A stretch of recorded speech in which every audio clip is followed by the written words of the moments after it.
Marchons avec Saint Joseph. La mort de Saint Joseph.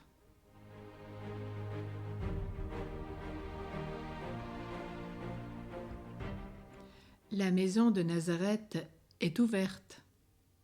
Sur un grabat, Joseph est étendu, les yeux fixés tantôt sur Jésus, tantôt sur Marie, tantôt sur le ciel, dont l'azur brille d'un éclat inaccoutumé. Si c'est une chose précieuse aux yeux du Seigneur que la mort de ses saints, tâchons de nous imaginer le prix immense qu'elle dut avoir devant Dieu, la mort de son fidèle serviteur Joseph. C'était dans la maison de Nazareth à la veille du jour où Jésus devait commencer sa vie publique et son ministère au milieu des hommes. Joseph, par une permission spéciale de Dieu et par l'effet d'un amour qui le consumait depuis longtemps, était arrivé au terme de sa vie, après avoir servi fidèlement Jésus et Marie.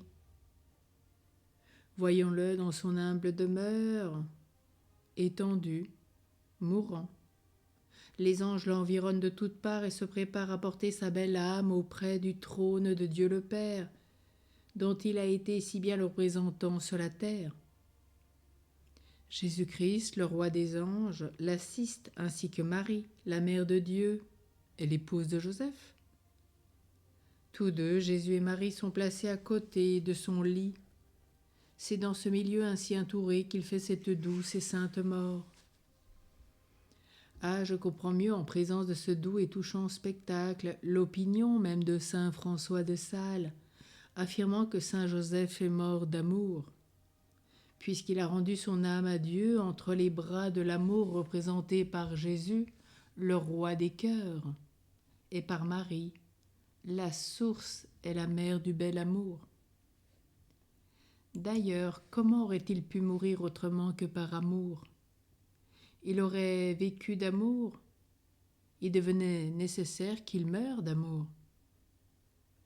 S'il put porter longtemps ce brasier dévorant sans être consumé, c'est que ses flammes s'échappaient par ses services comme par autant d'ouvertures.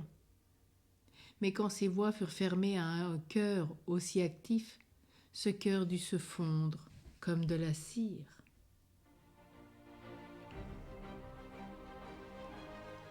Alors aujourd'hui, comme résolution, demandons souvent à Dieu le Père la grâce de mourir comme Joseph, mourir d'amour. Et peut-être retenir de l'Épître aux Éphésiens, chapitre 1, le verset 23, « Je désire la mort afin d'être réuni à Jésus ».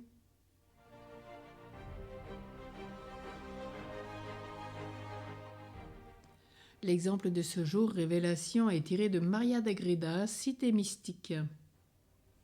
Au moment de mourir, Joseph vit clairement la gloire et les destinées de celle dont il avait si fidèlement gardé la virginité. Il vit le trône de gloire que Dieu lui destinait à côté de celle à qui il l'avait uni sur la terre pour ne l'en séparer jamais. Il vit les cieux ouverts, le juste en pleuvoir et y remonter, les anges et les hommes, les cieux et la terre liés ensemble par un indestructible nœud. À la lueur des clartés qui l'inondent, il contemple le rôle unique de gloire qu'il a rempli en ce mystérieux. Il revient de cette extase, inondé de joie, décoré d'une merveilleuse beauté et revêtu d'une splendeur éblouissante. Peu après, il acheva de mourir entre les bras de Jésus et de Marie, consumé comme le phénix sur le brasier, dans les étreintes de l'amour même. Alors prions avec Saint Joseph. C'est une prière du pape Léon XIII. Nous recourons à vous dans nos tribulations, ô bienheureux Joseph, et après avoir imploré le secours de votre très sainte épouse, nous sollicitons aussi avec confiance votre patronage.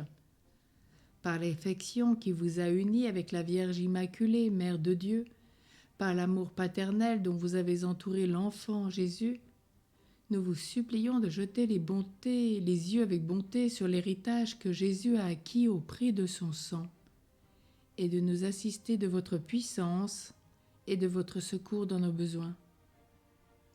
Protégez, ô très sages gardiens de la Sainte Famille, la race élue de Jésus-Christ. Préservez-nous, ô Père très aimant, de toute souillure d'erreur et de corruption. Soyez-nous propices et assistez-nous du haut du ciel, ô notre puissant libérateur, dans le combat que nous livrons à la puissance des ténèbres. Et de même que vous avez arraché autrefois l'enfant Jésus au péril de la mort, défendez aujourd'hui la Sainte Église de Dieu des embûches de l'ennemi et de toute adversité. Accordez à chacun de nous votre perpétuelle protection, afin que, soutenus par votre exemple et votre secours, nous puissions vivre saintement, mourir pieusement et obtenir la béatitude éternelle du ciel. Ainsi soit-il. Saint Joseph, mourant d'amour pour Jésus et Marie, priez pour nous.